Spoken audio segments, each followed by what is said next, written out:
श्रीराम समर्थ. श्रोते हो, आपण ऐकत आहात श्री गोंदवलेकर महाराज यांचे प्रवचन.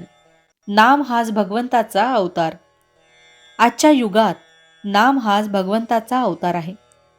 सुष्टांचे रक्षण आणि दुष्टांचा नाश करण्याकरिता मी अवतार घेतो, असे भगवंतांनी गीतेत सांगितले आहे.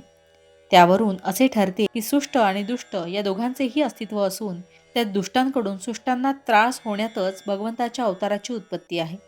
आजकाल पाहू गेले तर असे दिसते की सुष्टांचे अस्तित्व जवळजवळ दुर्मिळ झाले आहे. म्हणजे ज्यांचा छळ झाला असता भगवंतांनी अवतार घ्यावा ते सुष्टच नामशेष झाले आहेत. मग अवतार तरी कुणासाठी कसा व्हावा? याचा अर्थ अवतार होणारच नाही असे नाही, पण वस्तुस्थिती काय आहे ते यावरून आपल्याला समजेल. आजची परिस्थिती आणि पूर्वीच्या काळची परिस्थिती यात फरक आहे. पूर्वी सद्भावना जिवंत होती, पण ती उघडपणे कृतीत आणणे कठीण होते. आता सद्वासनाच नाहीशी झाली आहे, म्हणजे पायाच ढासळला आहे. तिथे कृतीचा प्रश्नच उद्भवत नाही. पूर्वी सद्वासना सूक्ष्मपणे का होईना जिवंत होती, पण स्थूल प्रकट कृती दुर्घट झाली होती. त्यावेळी भगवंताला स्थूलात येऊन कार्य करणे जरूर होते, आणि अशावेळी अवतार घेऊन म्हणजे सगुण रूप धारण करून भगवंताने कार्य केलेही. आताचा प्रश्न दुर्वासना जाऊन सद्वासना कशी उत्पन्न होईल हा आहे.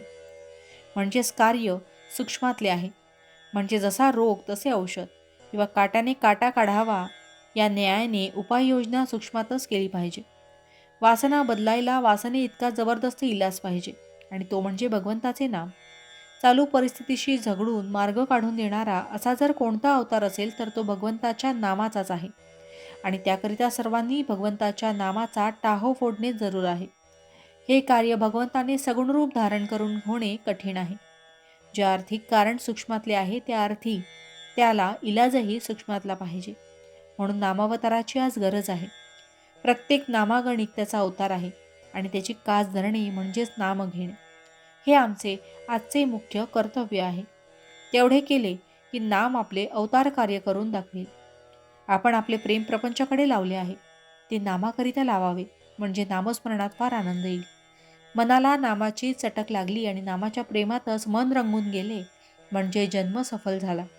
भावार्थ, नामाने कलीची सत्ता नाहीशी होते, म्हणून नामधारकाला कलीची बाधा नाही. जानकी जीवन स्मरण जय जय राम. महारुद्र हनुमान की जय.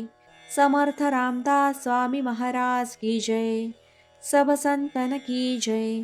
श्री अनंत कोटि ब्रह्मांड नायक राजाधिराज सच्चिदानंद सद्गुरु श्री ब्रह्मचैतन्य महाराज की जय.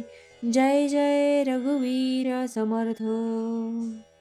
आता आपण 13 वेळा नामस्मरण करूया.